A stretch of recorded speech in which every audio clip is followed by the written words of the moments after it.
제가 얼마 전에 영적 침체라는 마틴 로이드 존스 목사님 책을 정말 깊은 은혜와 함께 읽게 되었습니다. 저는 이번 영적 침체를 극복하라라는 이 제목을 주제를 정했을 때 이 책을 중심으로 해서 한 10번 정도를 생각하고 있는데, 또 막상 또 설교를 준비해 보다가 또 좋으면 조금 더 늘어날 수도 있습니다. 이 책을 많이 이제 인용도 할 거고, 여기 있는 중요한 내용들에 대해서 여러분들한테 들리기 쉽도록 설명하는 것이 이번 시리즈의 조금 중심이 있습니다. 그동안에는 다른 분들 참고하기보다는 제 설교를 중심으로 해서 좀 많이 나눴는데, 이번에는 조금 더 이런 도전을 좀 해봤으면 좋겠다고 싶어요. 그래서 내가 여기에 조금 더 관심이 있다 싶으신 분들은 마틴 로이드 존스 목사님의 영적 침체라는 책을 사서 읽어보시면 이 설교를 들으실 때 도움도 많이 되겠고, 그리고 은혜도 더 많이 받으실 수 있겠다라고 싶습니다. 책을 읽었는데 목사님 똑같이 얘기하네 라고 생각이 들면, 목사님이 이 책을 충실하게 잘 알려주고 계시는구나, 이렇게 생각하면 되겠습니다. 몰래 갖고 오는 게 아니라 아예 대놓고, 그렇다고 해서 똑같이 읽지는 않습니다. 이걸 받고 은혜 받았던 말씀들을 이해하기 쉽도록 그렇게 좀 은혜를 나누면서 포커스는 명확하다고 싶어요. 우리가 경험하고 있는 영적 침체에 대해서 어떻게 우리가 이제 극복하는가, 이거에 대해서 실제로 경험되기를, 이것을 돌파해 나가기를 중심으로 해서 이 말씀을 우리가 함께 할 수 있으면 좋겠습니다. 여러분들이 영적인 존재라는 사실을 언제 많이 깨닫습니까? 내가 영적인 존재다, 우리가 영적인 존재다라는 것을 여러분들은 언제 명확하게 깨닫습니까? 의외로 여러분, 우리가 마음이 있고 우리의 감정에는 익숙하지만 우리의 영이 그와 같다라고 생각하는 것에 대해서 우리는 언제적 그런 질문을 던져봤을까요? 우리의 삶에서 내 영이, 혹은 내 영이 기뻐한다, 혹은 내 영이 은혜롭다, 하나님 앞에 이렇게 나아간다라는 질문 자체가 우리의 삶에서 의외로 할 기회가 많지 않습니다. 하지만 제게 너무도 명확하게 우리가 영적인 존재구나라는 것을 깨닫게 되는 그런 부분이 있다면, 저는 임종의 순간이라고 생각이 듭니다.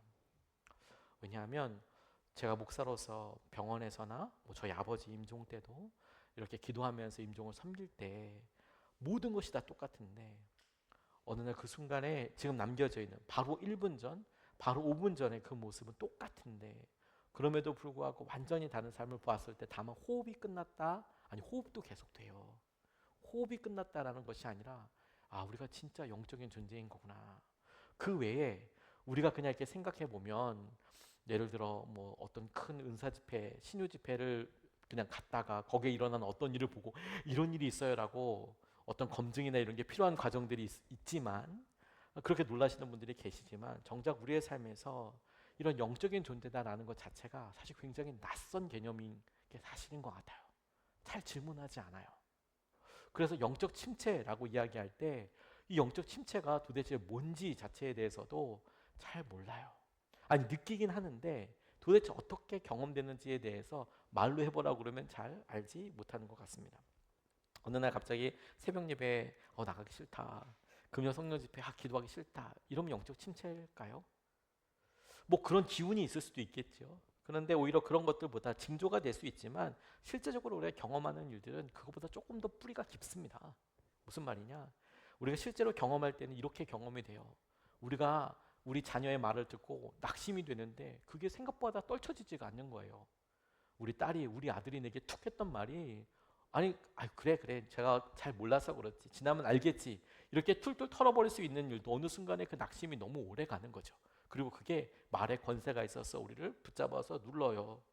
또 이유 없이 두려움이 계속돼요. 건강에 대해서나 관계가 멀쩡하게 좋은데도 이게 깨지면 어떡하지? 이런 것에 대해서 계속해서 두려움이 오래 가요. 염려 걱정도 됩니다. 갑작스럽게 우리가 살아가고 있는 직장이나 경제가 더 어려워지면 어떡하지?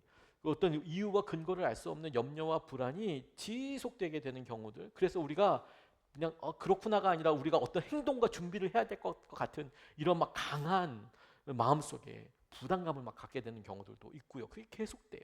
심지어 우리의 삶에 너무도 무기력해져요. 시작할 수가 없다. 시작할 수가 없다. 영적 침체라고 이야기할 때 영적이다라는 것과 함께 침체다라고 이야기할 때 흔히들 우리가 경제학 디플레이션을 경험해서 잘 무기력하고 이런 식이 아니라 실제로 우리는 이런 영적 침체를 사실 많이 경험합니다. 믿음 생활을 잘하는 사람들도 사실 이런 영적 침체를 경험합니다. 제가 이 책을 읽으면서 도움을 많이 받고 처음에 되게 마음으로 은혜를 받았다는 것이 바로 그 부분이어서요. 지금 겪고 있는 우리의 이런 상황들에 대해서 마땅한 진단명이 없으니까 원래 이 설교 제목을 할 때 맨 끝에 이런 표현도 할까 하다가 참았거든요. 진단명 영적 침체. 그래서 이제 낙심, 두려움 이런 거 계속 쓸까 하다가 실제로 우리가 그런 일들을 내가 왜 이렇지?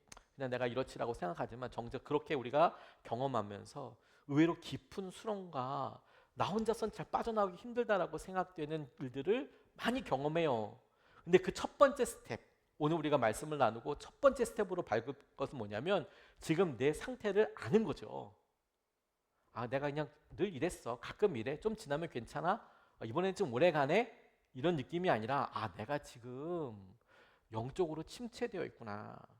진단명이 명확해야 그러면 내가 이것에 대해서 어떻게 반응할지가 나오지 않습니까? 그냥 내가 그래 더 열심히 하면 될 거야. 뭔가 더 열심히 하면 될 거야 해서 하나씩 하나씩 더 붙여봤던 일들이 우리에게 효과가 더 이상 없다. 예전에는 했는데 왜 요즘은 안 되냐? 이런 식의 접근이 아니라 내가 영적으로 이렇게 침체되었다면 이것의 원인이 무엇이고 어떻게 내가 믿음으로 반응해야 할까? 이것에 대해서 말씀으로서나 또 우리가 흔히 경험하고 생각되어지는 일들을 통해 우리가 좀 함께 살펴보고 싶어요.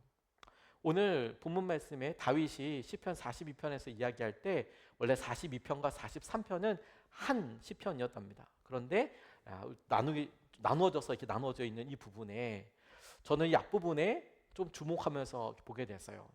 1절에서부터 4절까지 말씀에 그냥 그 마음을 주목해서 보면 다윗의 마음이 어떠한가를 우리가 좀 살펴볼 수 있는데 이렇게 나와 있습니다.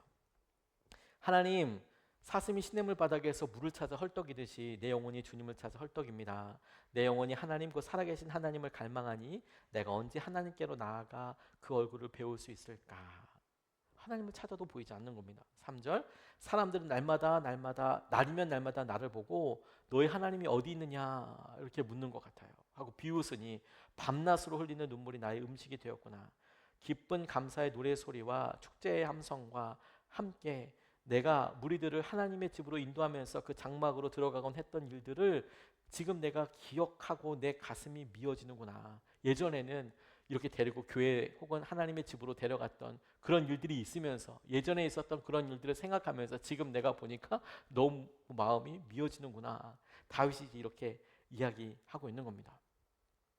우리가 경험하는 이런 일들은 오히려 이런 다윗의 고백을 통해서 우리가 쉽게 제일 처음으로 위로받을 수 있는 것이 오히려 전 있다고 싶어요.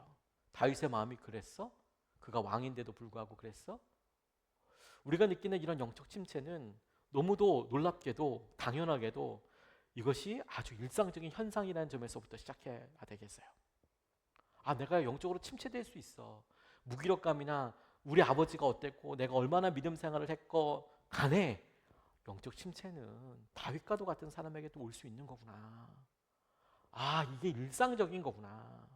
그렇게 일상적이라는 것은 그렇게 있어도 된다는 의미가 아니라 내가 지금 특별히 나만 괴롭고 어려워 힘든 것이 아니라 다윗과도 같은 사람들도 힘들어했고 믿음의 여러 선배들, 성경에 나오는 모세와도 같은 사람 혹은 바울과도 같은 사람, 심지어 베드로와 같은 사람도, 엘리야와 같은 사람도 이와 비슷한 마음을 경험했던 때가 있거나 돌파하기 위해서 노력을 했던 때가 있었구나 라는 점에서 우리가 위로를 얻는다고 싶어요. 왜냐하면 정작 여러분, 우리가 느끼는 이런 무기력감과 힘든 일 앞에 뭘 제대로 해볼 수 없다라고 생각되는 일들이 많이 있거든요. 이런 일에 있어서 오늘은 우리가 이런 영적 침체에 대해서 일반적으로 생각할 수 있는 부분과 오늘 말씀을 통해서 그래서 뭘 할 수 있느냐 딱 한 가지만 살펴보려고 하는데 일반적인 접근 이해를 이렇게 좀 돕기 위해서 한 5가지로 살펴보고 싶습니다. 우리 영적 침체가 있어서 이렇게 가장 우리가 일반적으로 생각해야 될 부분이 뭐냐면 이것이 어떤 사람은 더 많이 영적 침체를 경험하게 되는 경우들이 있다는 거예요. 영적 침체를 모든 사람이 다 똑같이 경험하는 것도 아니고요. 어떤 사람은 이런 시기 다 경험해 이런 것도 아닙니다. 쉽게 넘어가는 경우도 있고요. 혹은 그러니까 전혀 상관없이 그냥 잘 지내 보이는 사람도 있어요. 그런데 우리가 보기에 어떤 사람들은 내가 침체됐어, 어려워, 힘들어 이것에 대해서 더 민감하게 느낄 수 있고, 그리고 민감하게 느낄 뿐만 아니라 더 이 차이가 등락이 큰 사람이 있다. 다시 말해서 영적으로 침체를 더 쉽게 경험하는, 마틴 로이드 존스 목사님은 기질이라고 표현했는데, 그런 성격의 사람들이 있다. 저는 그 말이 우리에게 첫 번째 도전해야 될 말이라고 싶어요. 그 말은 여러분, 너무 자책할 필요가 없어요. 우리가 지금 영적으로 침체되어 있다고 해서, 그리고 나는 왜 이렇게 계속 다른 사람은 안 그러는데 옆에 있는 집사님이나 권사님만 안 그러는데 나는 왜 이러지? 나는 왜 이렇게 오래 있지? 여기서부터 헤매고 있으면 한 걸음도 나갈 수 없어요. 오히려 그럴 수 있구나. 그리고 더 놀라운 것은 여러분, 오히려 이런 사람들 중에 많은 사람들이 영적으로 민감한 사람들이 오히려 더 많이 있어요. 그리고 영적으로 기준이 높은 사람들도 또 그렇습니다. 내가 느끼는 여러 가지 일들과 상황들에 하나님께서 더 깊이 이야기해 주시는 여러 일들을 더 사모할수록 내가 지금 느끼는 이것은 공허함이야. 내가 과거와 달라라고 이야기할 때 그 기준이, 그 과거가 높은 사람일수록 그런 침체와 어려움을 겪게 되는 경우들도 있어요. 다 그렇다가 아니라 있어요. 다 다르니까. 주로 내성적인 분들이 많이 그런 일들 경험한다고 하더라고요. 똑같은 경우로 똑같이 다 할 수 없다고 생각합니다. 이게 그렇게 빠질 수 있는 기질이 있다, 그런 사람도 있다라고 생각해 보면 똑같이, 그러면 이럴 때는 100% 다 이거 하세요 라고 똑같은 어떤 해답을 주고 똑같이 나와서 40일 작전 기도를 하면 돼, 이렇게 다 정의할 수는 없어요. 어떤 사람에게는 이런 도전이, 어떤 사람에게는 저런 도전이, 어떤 사람에게는 이렇게 하시는 여러 일들에 대한 전반적으로 각각 다른 일들이 우리에게 필요한 것이죠. 하지만 오히려 이렇게 생각해 보면 거꾸로 이런 부분은 하나 꼭 짚고 넘어가야 될 부분이 있더라고요. 그게 뭐냐? 우리의 연약함과 더해져서 안타깝게도 과도하게 자기를 성찰하거나 병적인 집착처럼 나가는 사람들도 있더라는 거예요. 건전하게 우리가 영적으로 내가 자기 점검을 하는 것에 있어서, 혹은 과도한 자기 성찰에 대해서 신중히 구분하지를 잘 못하는 거죠. 내가 이렇게까지. 왜냐하면 그것이 계속해서 내가 어렵고 낙담되고 있는 부분들에 주목해서 더 나아질 수 있는 부분들의 한계들이 명확하게 있거든요. 건강하게 우리를, 그래 내가 영적으로 지금 침체되어 있어, 내 성격이 이래서 그래, 혹은 내가 지금 이런 일을 겪어서 그래. 근데 거기서 이해하고 내가 한 걸음 내디디면 좋은데 끊임없이 그 부분을 계속 파요. 난 이걸 못해, 난 이래서 안 돼, 혹은 난 이렇게 하게 돼. 그러면 나오기가 쉽지 않은 거죠.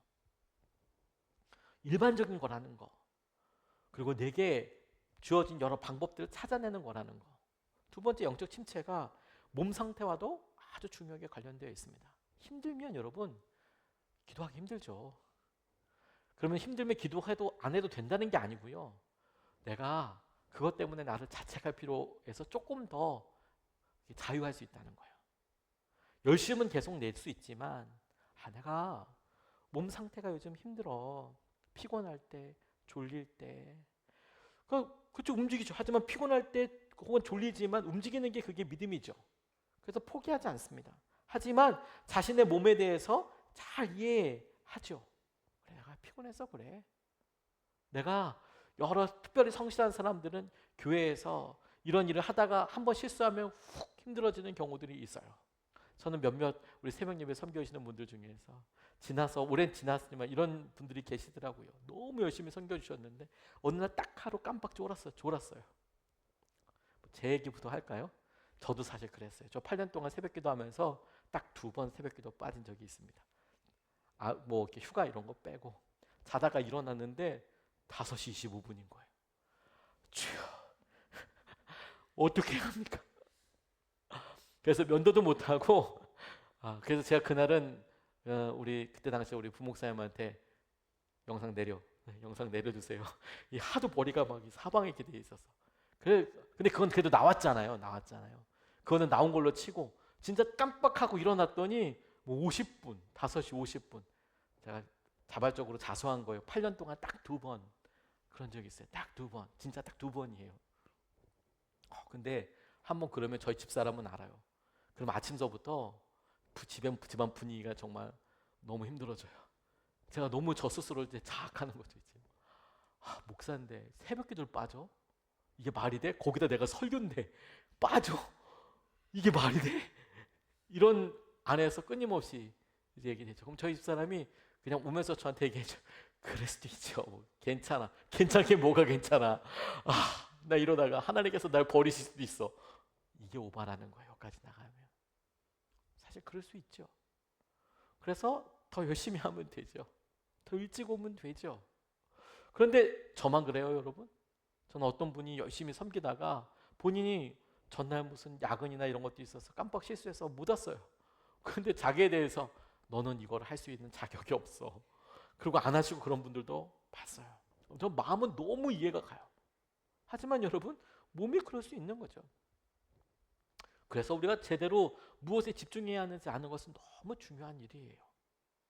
그걸 내 안에 내 삶으로 그냥 받아들이고 행하는 것은 너무 중요하죠. 스펄전 목사님이 다른 여러 가지도 유명하지만 그분의 안 보이는 사람들이 잘 모르는 것들 중에 한 가지가 뭐냐면 그분이 통풍 때문에 엄청 고생하셨대요. 이건 아파본 사람은 뭐 정말 아이 낳는 것보다 더 힘들다고 이야기하는데 저는 애도 안 낳아봤고 통풍도 안 겪어봤기 때문에 얼마나 아픈지는 잘 모르겠지만 통풍이 그렇게 아프다네요.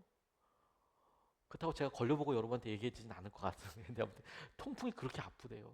근데 이 스펄전 목사님이 통풍 때문에 엄청 많이 고생하셨대요. 근데 그게 그분의 삶의 사역에 있어서 아주 많은 영향력을 미쳤대요. 본인은 그렇게 많은 사람들에게 설교하고 그랬지만 정작 사람들에게 드러난 부분이 아니라 본인의 개인적인 부분에 이 스펄전 목사님은 우울감 때문에 고생을 많이 하셨거든요. 본인의 우울감 때문에 너무 많이 힘들어하셨던 분이시래요. 근데 그 주요 원인이 뭐냐면 통풍 때문에 몸이 너무 힘드니까. 우리가 내가 지금 그래 내 시기가 지금 이래. 내가 50견이 오고 내가 지금 이런 상황도 이래. 그래서 믿음의 행위를 안 해도 된다 이게 아니라 그래 내가 지금 힘든 게 당연하구나. 그러니까 내가 주님을 향해서 바라볼 수 있는 행할 수 있는 순종할 수 있는 믿음이 더 값진 거구나. 젊었을 때는 시간과 열정만 페이하면 되지만 지불하면 되지만 이제는 우리가 고통도 지불해야 되는 시기가 된 거예요. 이제는 힘들거든요. 그런 게. 관계도 지불해야 될 때가 온 거죠. 그러니까 더 비싼 값으로 더 비싼 것을 하나님 앞에 드리는 거 있는 거 아닙니까? 우리가 주님 앞에 헌금으로 친다면 훨씬 더 가치 있고 비싼 걸 드리고 있는 거예요. 몸에 대한 것도 관심입니다. 그리고 우리가 영적 침체로 많이 빠질 때 중요한 것은요. 엘리야를 기억해 보면 될 것 같아요. 하나님께서 주신 큰 은혜의 다음에 반작용으로 우리가 영적 침체를 겪게 되는 일들이 많다고 저는 너무 공감했습니다. 열심으로 사역하시고 열심으로 하나님 앞에 헌신하던 분들이 어느 순간 겪게 되는 일이 부작용이 아니라 반작용. 그런 일이 있고 난 그 이후의 일들로 마치 패키지처럼 마음의 공허함과 우리가 탈진이라고 표현할 일들이 우리에게 있더라는 거예요. 성경은 그것을 잘못된 거라고도 이야기하지 않고요. 또 당연한 거라고도 이야기하지 않습니다. 왜냐하면 사람마다 달라서 어떤 사람들은 그걸 돌파해 나가기도 하고요. 어떤 사람은 그것에 힘들어서 시간이 필요하기도 하죠. 그래서 누가 더 좋다, 나쁘다, 믿음이 더 크다 이렇게 얘기하지 않습니다. 그 사람은 그랬고 이 사람은 이랬다라고 이야기하죠. 근데 이제 우리는 보게 되는 것이죠. 내가 누구와 비교해서 저 사람은 잘 되는데 왜 난 안 되지? 혹은 나는 이런데 저 사람은 왜 저렇게 연약하지? 이렇게 볼 필요는 없어요. 하지만 엘리야를 보면 엘리야 같은 사람도 어떻게 반작용을 경험했는지 우리가 볼 수 있습니다. 그가 850대 1로 엄청난 승리를 경험해요. 그리고 나서 그에게 있었던 일이 뭔지 아십니까? 이세벨의 이런 위협에 도망치는 거였어요. 너무 허무하지 않습니까? 3년 동안 그렇게 하나님께서 먹이시고 그래서 믿음으로 하나님께서 하실 여러 일들에 대해서 증인처럼 그것도 850대 1로 승리를 어마어마하게 일으켰는데 그런데 이세벨이 위협하니까 도망갔어요. 엄청 도망갔어요, 혼자서. 그리고 로뎀나무 아래 가가지고 날 죽여달라고 그렇게 기도하고 있어요. 아무도 나를 도와준 사람이 없다고 이렇게 기도하고 있죠. 근데 그런 탈진과 그런 어려움에 대해서 하나님께서 엘리야를 비난하거나 하지 않으세요. 다만 우리가 왜 그런 일이 일어났을까를 면면히 본문을 통해서 가만히 보면 그가 경험했던 부흥과 하나님의 역사하심이 너무 컸는데 그 커다란 일에 비해서 너무도 사람들은 허무할 만큼 쉽게 퍼석 주저앉아 버리더라는 거예요. 그게 여러분 우리에게도 있어요. 그게 여러분 우리에게도 있어요. 저는 우리 예수님의 사람들 교회에 하나님께서 이 근간에 가시는 일들이 그것과 맞닿아 있다는 생각을 말씀을 준비하면서 좀 하게 됐습니다. 하나님께서 우리에게 참 많은 것들을 은혜를 거저 주시듯이 쭉쭉쭉쭉 이제 나가게 되지 않았습니까? 그리고 어느 순간에 이제 지켜보니까 그런 은혜와 마음과 그것에 대해서 경험했던 사람들이 이제 우리 중에서 이제 없거나 복귀하거나 혹은 우리에게 또 다른 세대가 되어서 하나님께서 새로운 일들을 행하실 일들 앞에 이제 서게 됐죠. 근데 우리 교회 많은 여러 상황들을 이렇게 보면 하나님이 하신 많은 일들에 대하여 마치 반작용처럼 엘리야가 경험했던 이런 일들처럼 우리가 훅 경험하고 나니까 우리 마음속에 찾아오는 다시 시작하는 이런 일들이 필요한 거구나. 아무리 열매를 잘 맺더라도요 해걸음이 필요하잖아요. 영적 침체에서 이게 당연한 원인 중에 한 가지 있을 수 있더라고요. 내가 하나님께서 날 이렇게 귀하게 쓰셨는데 내가 그렇게 오랫동안 그 일을 섬겼는데 내가 그 일에서 이런 열정과 사모함이 있었는데 지금은 왜 그래? 내가 변했어 라고 생각하기 전에 아니야.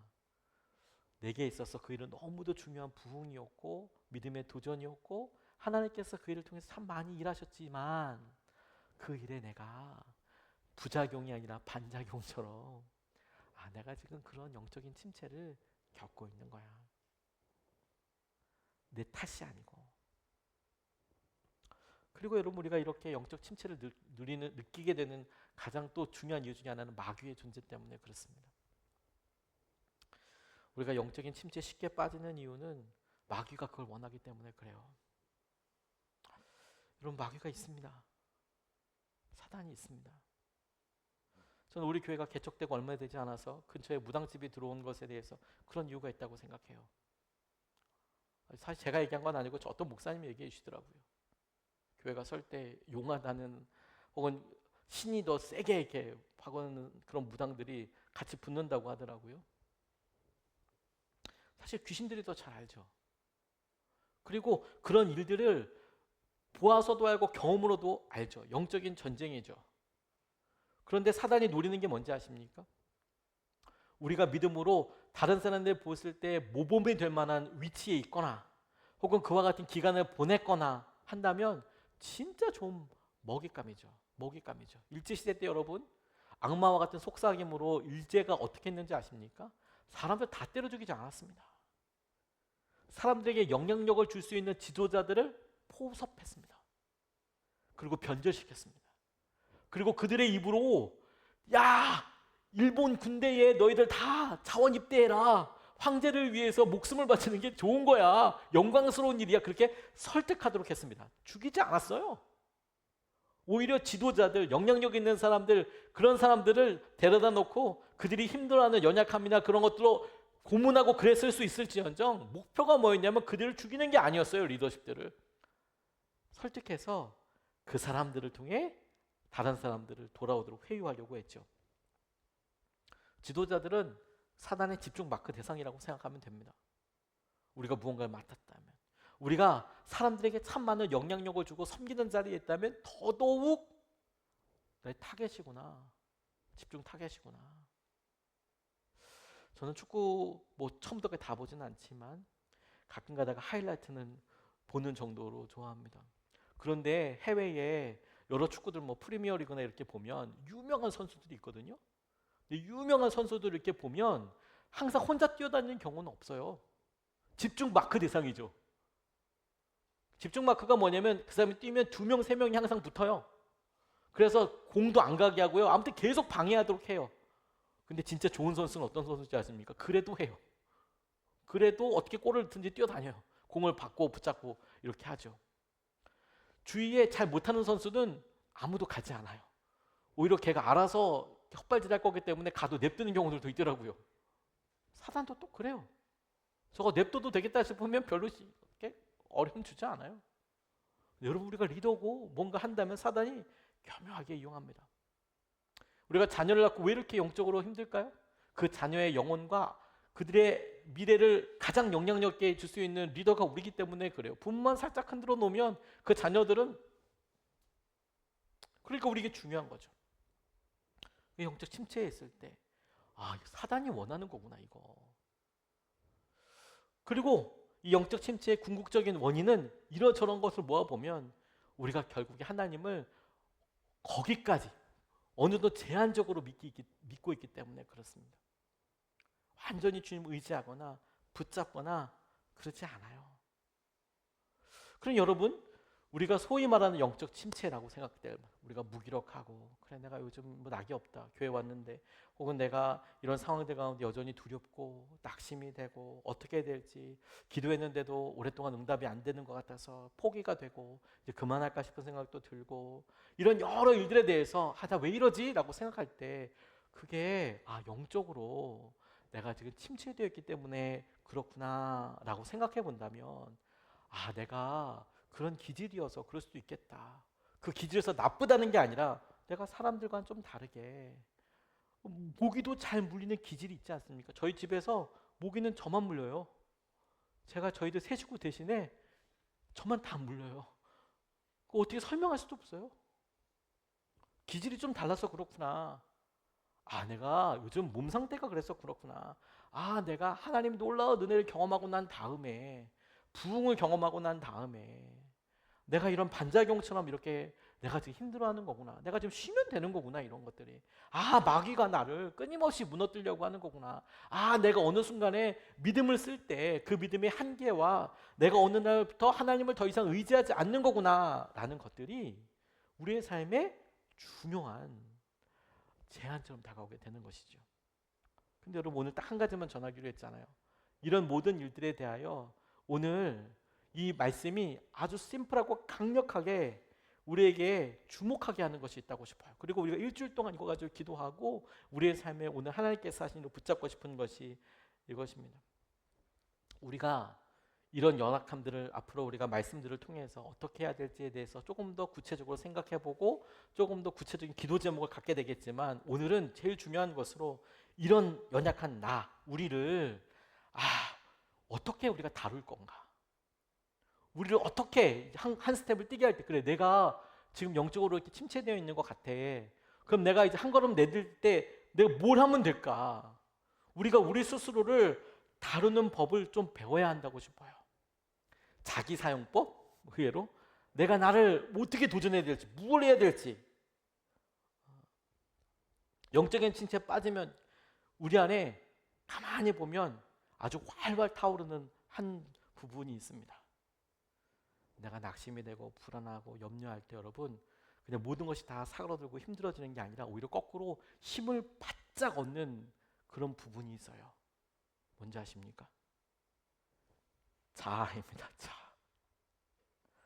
나는 죽고 예수로 사는 게 아니라 우리가 자아로 완전 충만해져요. 성령 충만이 아니라 자아 충만, 완전 그냥 우리 안에 염려와 걱정도 그렇게 무기력하다면서 내 안에 이 자아는 얼마나 세게 강력하게 영향력을 미치는지 몰라요. 그래서 우리 귀에다 계속, 다른 사람도 아니고 우리 스스로가, 우리 안에 있는 자아가 그 힘을 아주 그냥 극대화 높여서 계속 속삭이듯이 얘기해요. 아무도 널 좋아하지 않아. 다 너를 싫어해. 혹은 너 그렇게 기도해도 하나님 안 들으셔. 섭섭하고 외롭고 뿐만 아니라 욕심, 다른 사람 다 잘 되는데 나는 왜 이러는 거야? 이런 일들이 막 이야기하죠. 다른 사람들이 아니고요, 우리 자아가 충만할 때 대표적으로 일어나요. 손해보는 것 같고 손해보기 싫고 다른 사람 한다면 나도 해야 될 것 같고 이런 일들이 계속 생겨요. 그래서 갈라디아서 2장 20절 말씀에 말씀하셨던 것처럼 내가 그리스도 안에서 죽고 내 안에 사는 것이 예수 그리스도다 라고 이야기할 때 여러분, 그런 믿음을 갖고 살아가야 하는데 정작 우리가 실제로 그 자아랑 같이 살아간다는 느낌이 들 때 오히려 거꾸로 우리가 첫 발자국을 내리면서 이런 기준을 명확하게 세웠으면 좋겠다고 싶어요. 그게 뭐냐? 자아가 우리에게 말을 걸게 하지 말고 우리가 자아에게 말을 걸어야 해요. 대화하자는 얘기냐? 그게 아니고 우리가 영적으로 침체되어 있고 눌려 있잖아요. 그러면 우리가 하고 싶은 우리의 욕심, 우리의 주장, 우리가 갖고 있었던 우리의 과거의 쓴뿌리, 상처, 이런 자아들이 온통 우리의 삶을 이끌어 가려고 해요. 그런데 여러분, 그런 말에 우리가 귀 기울이고 따라 듣고 어떻게 될지를 평가하는 게 아니라 거꾸로 우리가 우리에게 그렇게 말을 걸고 힘들게 하고 하는 그것에 대하여 말을 걸어야 한다는 거예요. 정확하게 말을 거는 게 아니라 명령해야 한다는 거예요. 그게 5절 말씀이에요. 5절 말씀. 우리 5절 말씀을 같이 한번 읽어보겠습니다. 시작. 내 영혼아, 내가 어찌하여 그렇게 낙심하며 어찌하여 그렇게 괴로워하느냐. 너는 하나님을 기다려라. 이제 내가 나의 구원자 나의 하나님을 또다시 찬양하란다. 내 영혼아, 네가 어찌하여 그렇게 낙심하며 어찌하여 그렇게 괴로워하느냐. 다윗이 자기의 삶에 있어서 경험했던 여러 일들에 단 한 사람 비교하고 힘들고 어렵고 낙담이 되잖아요. 도대체 무슨 일 때문에 그렇게 어렵고 힘든 일이 많을까 싶을 정도로 다윗은 참 굴곡이 심했어요. 근데 그런 삶을 살 때 그가 결론적으로 자기에게 드는 여러 생각들, 저 사울을 어떻게 할 거나, 혹은 저 누구 나를 핍박하고 힘들고 말은 듣는 쟤를 어떻게 할 거나, 이런 생각이 분명히 들었을 텐데, 심지어 그가 자기 스스로에게 이렇게 보니까 너무 비참한 거죠. 내가 여호와의 성전에 사람들 데리고 가고 막 이렇게 했던 일들이 떠오르지만 지금은 내가 이게 뭐야? 이렇게 힘들고 내가 이렇게 낙담해? 라고 이야기할 때 자아가 끊임없이 얘기한다니까요. 다 잊었어. 너는 영향력이 없어. 근데 오히려 거꾸로 다윗을 이렇게 보니 그가 그렇게 광야에서 쫓기고 침체되어 있을 때 하나님께서 그를 통하여 시편을 통해서 회복하게 하시고 그가 첫 걸음을 내딛던 게 무엇이냐면 그의 심령에 대하여 본인의 마음에 대하여 거꾸로 명령하고 있다는 거예요. 내 영혼아, 네가 어찌하여 그렇게 낙심하느냐. 이건 하나님이 그에게 하신 말씀이 아니라 다윗이 내 영혼아, 내가 어찌하여 이렇게 낙담하고 내가 어찌 그렇게 괴로워하느냐. 하나님을 기다려라. 너는 하나님을 기다려라. 나의 구원자 나의 하나님을 나는 또다시 찬양하련다. 찬양하겠다. 여러분, 이게 너무 우리에게 중요한 첫걸음이라고 싶어요. 그리고 오늘 우리가 붙잡고 싶은 하나님의 약속이라고 싶습니다. 다윗을 통해서 우리에게 말씀하신 것이죠. 우리가 어느 순간에 경험하고 있는 여러 일들에 대해서 끊임없이 그래 내가 그렇게 살 수밖에 없는 이유가 있어. 어렵지. 근데 그런 상황들을 내가 지금 이런 상황 때문에 그래. 내가 이런 연약함 때문에 그래. 과거 이런 일 때문에 그래. 이런 설명이 아니라 내가 영적으로 지금 침체되어 있어서 마귀가 내 안에서 난동을 부려도 내가 가만히 있고 쓴뿌리들이 나를 계속해서 무찌르고 계속 붙잡고 있어도 혹은 내 성품이 원래 그래서 내가 이렇게 가만 냅두면 계속 가겠구나 싶은 상황으로 살고 있을 때 그 말이 아니라 하나님이 우리에게 해주셨던 말씀을 기억하고 우리가 우리 심령을 향하여 우리 자아를 향하여 명령해야 한다는 거예요. 내 영혼아, 내가 어찌하여 그렇게 낙심하느냐 두려워하느냐. 너는 하나님을 바라라.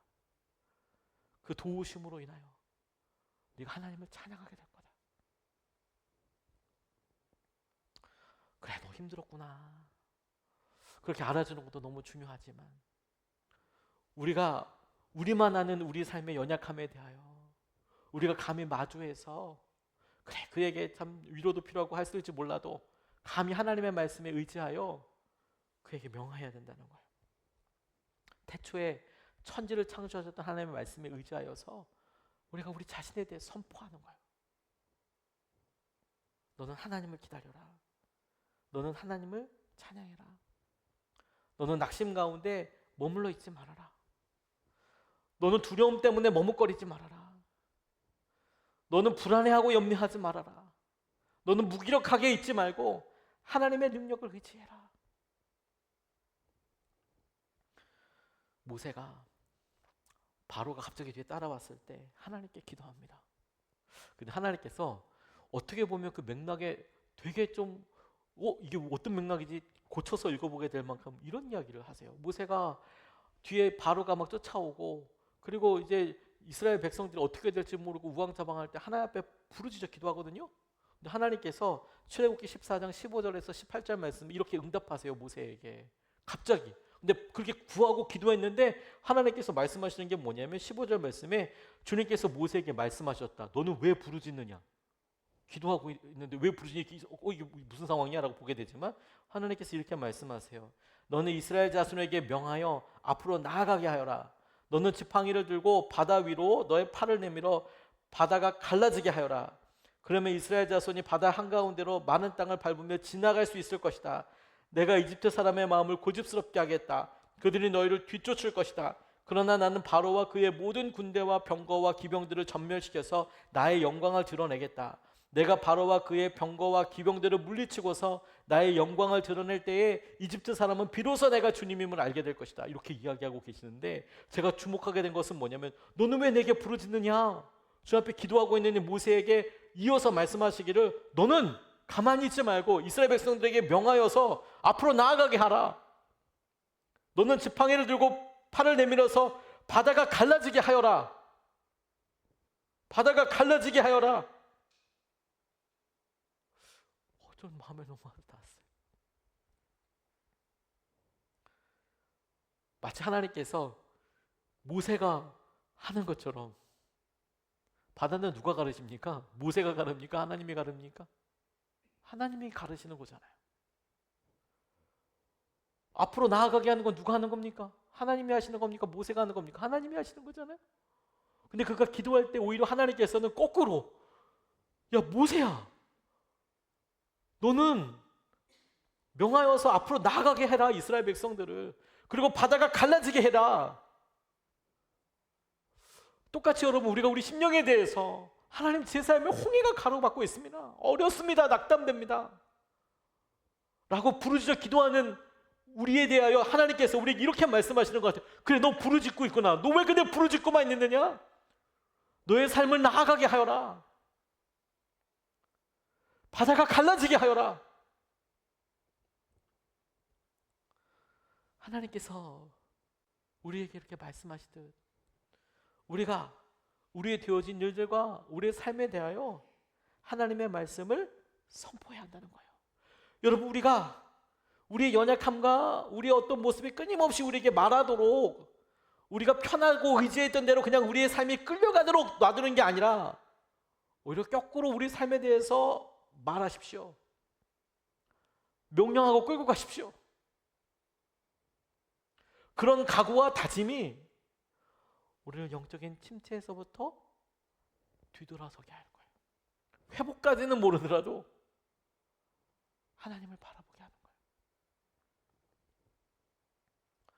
이것을 위한 전쟁을 시작해야 한다는 겁니다. 이것을 위한. 여러 사람들이 믿음의 이런 침체들을 경험했습니다. 평생 경험한 사람도 있습니다. 그 중에 우리가 잘 알고 있는 어떤 사람은 조심스럽지만 그의 평생에 있어서 50년이나 넘게 이런 일을 경험하기도 했어요. 딱 이 예화의 이 오늘 말의 중심이 되는 사람이기도 합니다. 이게 뭐냐면 이 사람은 하나님을 헌신하기로 나왔어요. 그래서 하나님께서 정말 어떤 느낌이냐고 표현하냐면, 나의 영혼이 말할 수 없이 평온하고 기뻤다. 하나님과의 교제가 얼마나 깊던지 휴거가 된 기분이었다. 이런 이야기를 해요. 그래서 선교사가 되었고 헌신했고 그래서 떠났고 그런데 중요한 것은 그렇게 느끼기 시작한 삶에서 좀 지나고 나니까 내 믿음이 이게 어떻게 된 거지? 심지어 마음 깊은 곳조차 공허와 어두움 아무것도 없이, 하나님 내가 이렇게 어둡습니다. 내가 힘듭니다. 저에게 믿음이 사라졌습니다. 그리고 자기에게 주어진 임무와 상황들을 다 해 나가는데 내가 하나님과 하나 되지 못하는구나. 더 이상 하나님께 기도할 수 없다. 이런 생각을 쉼없이 했다는 거예요. 자그마치 50년 동안. 근데 이건 그분의 한 모습일 뿐이죠. 오히려 그런 모습이 우리에게 굉장히 도전이 됩니다.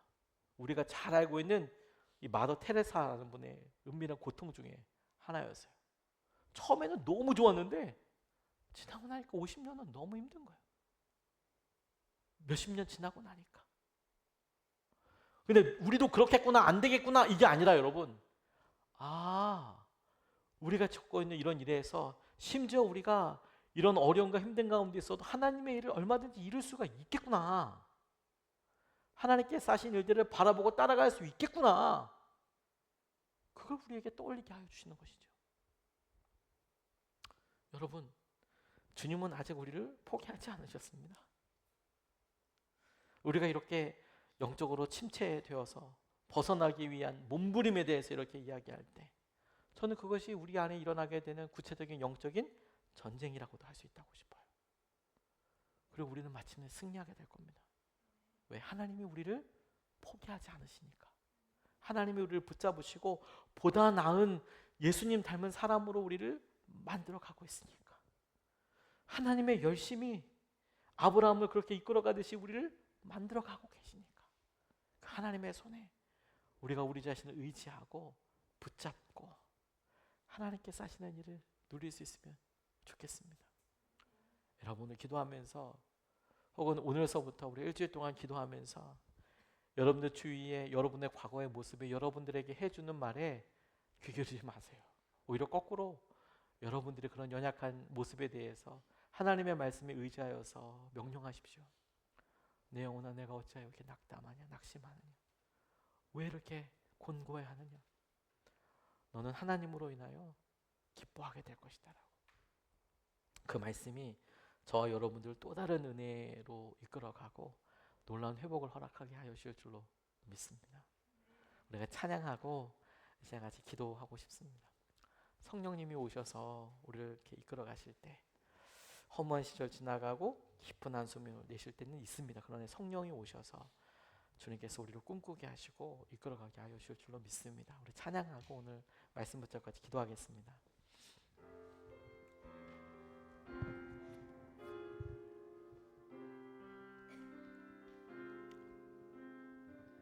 허무한 시절 지날 때, 깊은 한숨 내쉴 때, 그런 풍경 보시며 단식하는 분인데, 고와 같이 너희를 버려두지 않으리. 내가 너희와 영원히 함께하리라. 억눌린 자 갇힌 자, 자유함이 없는 자, 피난처가 되시는 성령님 계시네. 주의 영이 계신 곳에 잠자유가 있다네. 진리의 영이신 성령이 오셨네. 성령이 오셨네. 성령이 오셨네.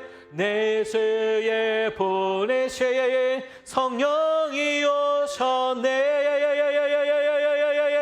우리 인생 가운데 친히 찾아오셔서 그 나라 꿈꾸게 하시네. 성령이 오셨네. 성령이 오셨네. 성령이 오셨네. 내 죄에 보내신 성령이 오셨네. 우리 인생 가운데 친히 찾아오셔서 그 나라 꿈꾸게 한 번 더 고백합니다. 성령이 오셨네. 성령이 오셨네. 성령이 오셨네. 내 죄에 보내신 성령이 오셨네. 우리 인생 가운데 친히 찾아오셨네. 주셔서 그 나라 꿈꾸게 하시리. 여러분, 우리가 이 성령 집회를 새롭게 시작하고 결단하면서 예배에 대해서 처음으로 질문했었던 그 자리에 좀 같이 서기를 원합니다. 우리가 기도를 하고 나서 우리가 얼마나만큼 시원해졌나? 이 기도가 응답이 되었나? 우리 늘 이런 식으로 생각해 왔습니다. 그런데 그게 아니라 우리를 기도하게 하시는 하나님은 우리의 기도를 통하여 무엇을 이루셨을까? 무엇이 기쁘셨을까? 하나님께서 우리 가운데 하시는 하나님의 기대를 놓고 본다면 전혀 다른 것들이 우리 가운데 영적인 결과가 되어야 함을 우리가 알았습니다.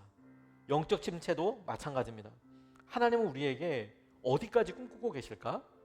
하나님은 우리에게 무엇을 원하실까? 이것이 우리가 마땅히 질문해야 될 것입니다.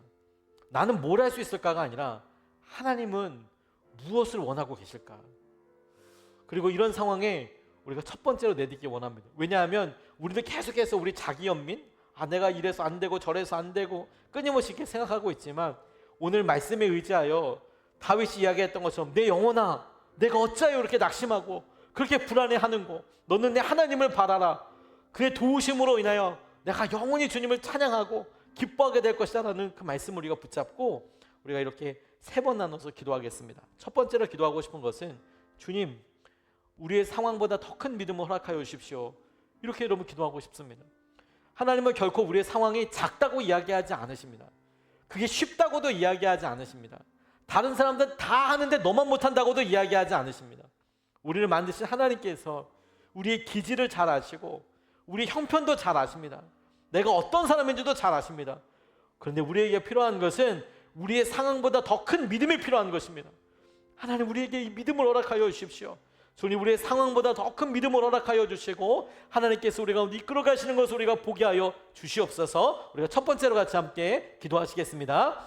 감사합니다. 아버지 하나님, 하나님께서 하신 은혜와 하나님 마음 앞으로 우리가 나아갑니다. 주님, 우리의 상황보다 더 큰 믿음을 우리가 주님 앞에 구합니다. 하나님께서 하시기에 은혜와 마음을 우리가 보게 되기를 원하고 그 마음 가운데 우리가 온전히 있게 되기를 원합니다. 주님께서 이끌어 주시고 붙잡아 주셔서 하나님의 마음과 은혜와 충만하심을 누리게 하여 주시고 하나님, 그래서 주의 마음을 오직 깨달아 알 수 있도록 아버지 역사하여 주시고 응답하여 주시옵소서. 우리의 상황보다 더 큰 믿음을 허락하여 주시되 하나님께서 하실 것을 우리가 믿음의 눈으로 보게 하여 주시고 알게 하여 주시고 하나님께서 하시는 것을 아버지 누릴 수 있도록 역사하여 주시옵소서. 아버지, 거칠 것 없이 우리의 삶에 다가온 여러 일들을 우리가 바라보며 하나님, 우리가 외면하고 피하고 도망가는 것이 아니고 주님께서 하신 말씀에 따라서 우리가 명하고 하나님께서 하실 것들을 가르며 올라가며 나아갈 수 있게 하여 주시옵소서. 은혜와 주의 마음으로 아버지 함께 하여 주시도록 이끌어 주시고 주님께서 하신 충만하심들을 하나님 누릴 수 있도록 이끌어 주시옵소서. 아버지에게서 하신 마음과 하나님의 은혜와 하나님의 이끄심을 온전히 누릴 수 있도록 아버지 이끌어주시고 역사하여 주시옵소서. 감사합니다. 아버지 하나님, 아버지 하나님, 이 시간에 우리 사랑하는 성도들 마음속에 일하시는 것을 믿습니다. 주님의 이름으로 선포합니다. 예수 그리스도의 보혈로 저들을 덮습니다. 우리가 주님께서 하신 놀라운 은혜 가운데 믿음의 눈을 뜨게 하여 주시옵소서. 주님께서 우리를 주의 마음 가운데 쓰시고 이끌어 주셔서 주님을 바라보는 새로운 감각과 마음이 있도록 이끌어 주시옵소서. 믿음을 허락하여 주시고 우리의 믿음 없는 것을 도와 주시옵소서. 우리 주 예수 그리스도의 이름으로 기도합니다. 아멘. 이어서 두 번째로 기도하겠습니다. 주님, 나는 죽고 예수님이 사시도록 우리를 이끌어 주십시오. 우리가 여전히 우리 삶의 중심으로 가서 살고 있습니다. 그런데 믿음으로 그 모든 것들을 죽은 자로 여기라, 그렇게 이야기하고 있습니다. 죽은 자로 여기라, 죽은 자로 여기라. 주님, 우리가 우리의 욕심과 우리의 어떠함 때문에 힘이 듭니다.